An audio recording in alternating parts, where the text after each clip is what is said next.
So, new Talk to Me Tuesday. I've lost a week in between. Sorry for this, but it came on Wednesday and Thursday, and I started having the risk of having a Talk to Me Friday, so I decided to just skip a week. I'm really excited this time. I'm still fiddling with my paper piecing drafting.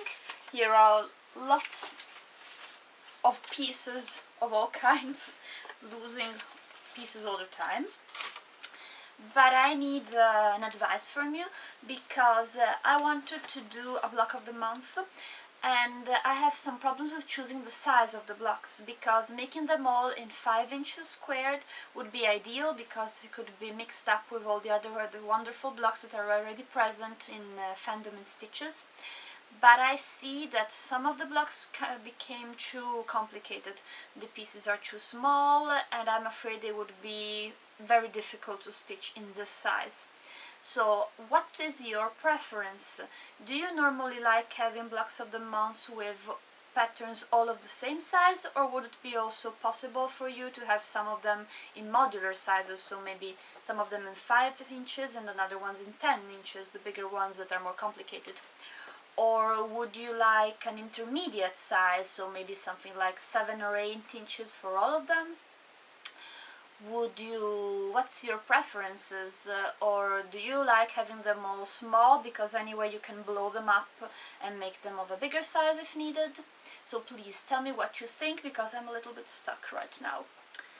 But so I placed aside this project of the block of the month, and I've drafted something different, and I am happy to show you my Angry Bird block.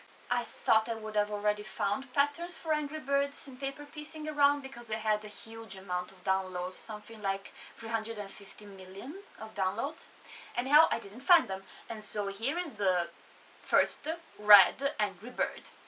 I'll put the pattern on my blog in the next few days, and I decided to make a small pouch with a zipper on top of it, because it's always something useful to store small stuff inside, and my nephew saw it and it's his, so you can see it right here, but it's not mine anymore. He already decided to steal it from it.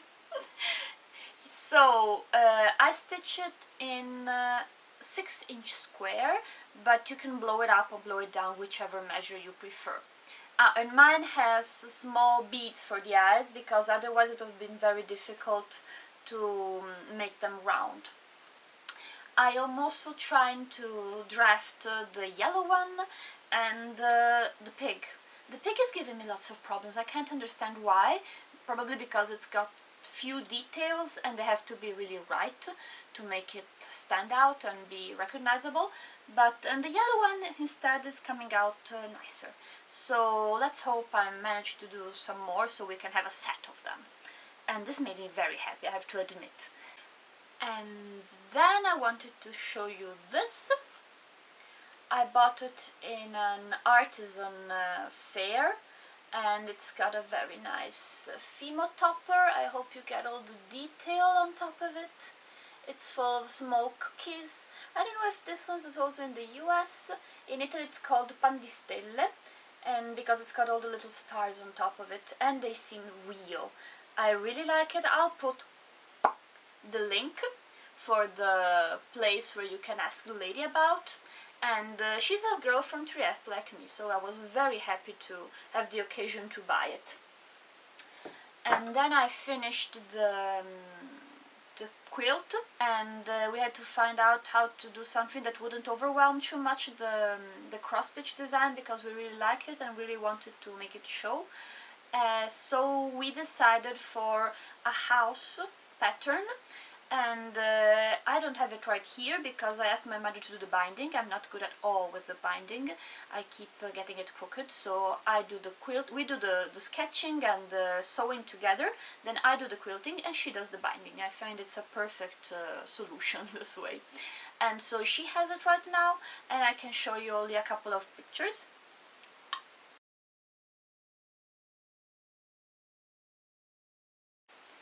And another picture.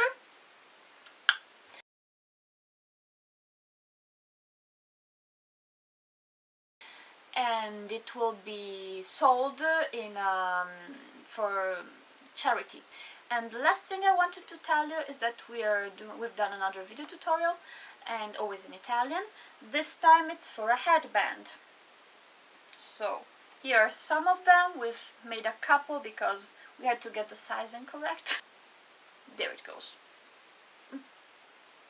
So the tutorial will only be in Italian. I'm sorry for this, but usually we do very easy step-by-step stuff, so if you want to see it and you don't understand Italian, you should anyhow get the idea of how to do them. Anyhow, they're very, very simple. I waited to have the cover to edit the video so I could show it to you. Here it is. Our problem was having a squared embroidery in the center and having to have a rectangular cover. This is what we came up with because we didn't want to have a design that would overwhelm in any way the embroidered part. Here is the poem in the center that talks about all the different sounds the animal make. And then we chose a light blue for the sky, obviously, and an orange for making the rest of the house. And here it is.